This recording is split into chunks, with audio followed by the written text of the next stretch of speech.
बघा, आज प्रत्येक कुटुंबामध्ये जे मुलं आणि मुली आईवडिलांचं ऐकत नाहीत. का ऐकत नाही? रावणाची जी लंका होती ती पार्वतीनं बनवलेली होती, शंकराकडून मागून घेतली होती. आणि तिची ज्या वेळेला घरभरणी करायची त्यावेळेला पौलस्त्य ऋषी हा रावणाचा वडील त्यांनी काय केलं, त्याच्याकडून दान मागितले. आणि मग बापानं कमवलेलं सोन्याचं धन आणि तो कोण झाला? उन्मत्त झाला. श्री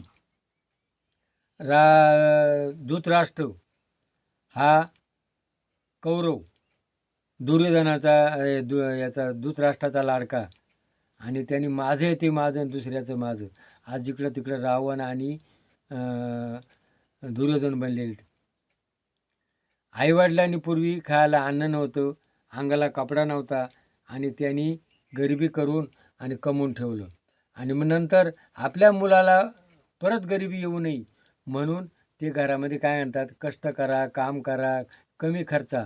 आणि आज या विज्ञान युगामध्ये खर्च वाढला. एका घरामध्ये 4-4, 5-5 मोबाईल, गाड्या, कपडे आणि एन्जॉय करणं, आणि त्यांचा खर्च परवडत नाही.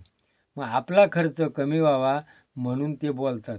आणि मग काय म्हणतात, हे भुकतं, आम्ही वागल तसं आम्हाला वागू दे. आणि मग आईवडिलांना ते किंमत देते नाही. आता यांचं खरं का आईवडिलांचं खरं? यांचं खरं आहे, पण त्यांना ते पटत नाही. काय? कारण फुकटचं मिळेल राहते, आणि ते आईवडील होणार आहे, त्यांना पुढं दिवस येणार आहे.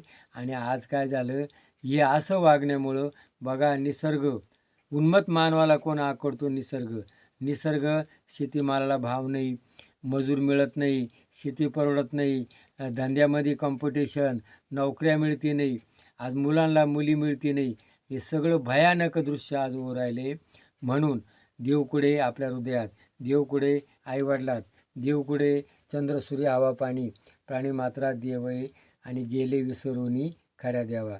म्हणून भक्त पुंडलिक पंढरपूरला जा, आणि तो काय करतो? आईवडिलांची सेवा करतो. श्रावण बाळाने आईवडिलांना काशीला नेलं, आणि सिद्ध भैरवनाथ हा काय करतो? शंकर पार्वतीची सेवा करतो. म्हणून तुम्ही ही सेवा करा. भयानक काळ आलेला आहे, आणि आता तरी उघडा डोळे आणि प्रत्येकाने याचं भान धरा. जय भैरवनाथ महाराज की जय.